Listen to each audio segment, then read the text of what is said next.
My name is André Uerba. I'm a performer and choreographer. Today it's the last day of the second phase of the residency here at Radialsystem.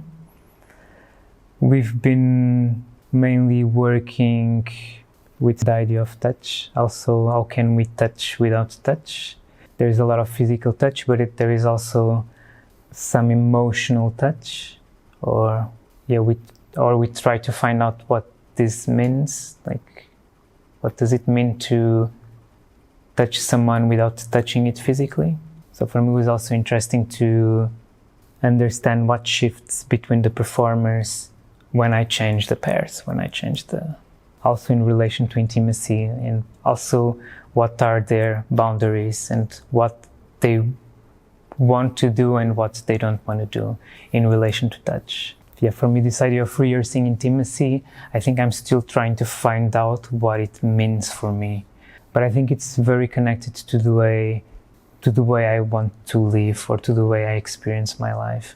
I think I'm really also trying to make it that my artistic project and my life are more somehow connected. For the residency, at the beginning I thought I couldn't do an open studio, so we decided to go for a video, sort of like 20 minutes work in progress.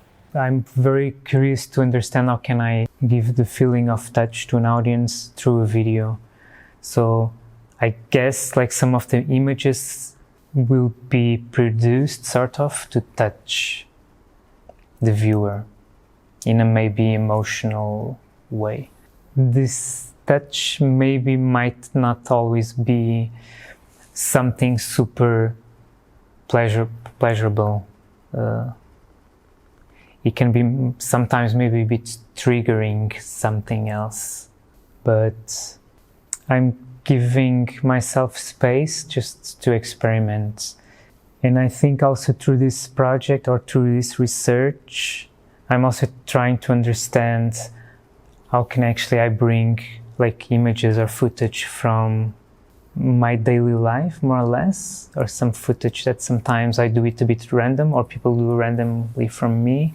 How can I actually then also insert this sort of image or footage? So I'm also trying to understand like how far can I insert these more personal moments without making it autobiographical, because it's not my interest. Is at the end for me what stays when we leave this physical place, it's actually the relations we had with other people, the connections. So I think I'm really trying to bring this also to my work.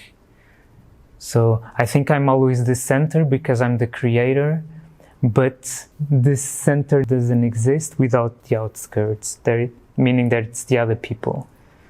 So, and I think for me it's always a sort of conversation going on in a private level, but then also in an artistic level.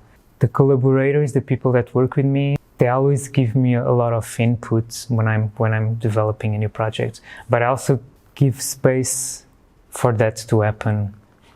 And sometimes I try not to be super rigid with my own ideas, because I think through that flexibility or openness, new things can emerge that I'm not expecting.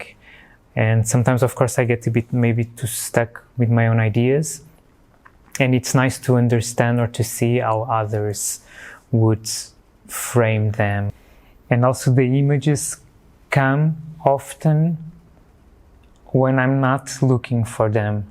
So there is also a place of stillness that comes in between the relation that I have with other people, where sometimes there is nothing, there is no relation, there is like a sort of, there is a space to breathe more, to be more with myself. And I think there it's when the images start to appear. But they're always related to something that I experience with someone else.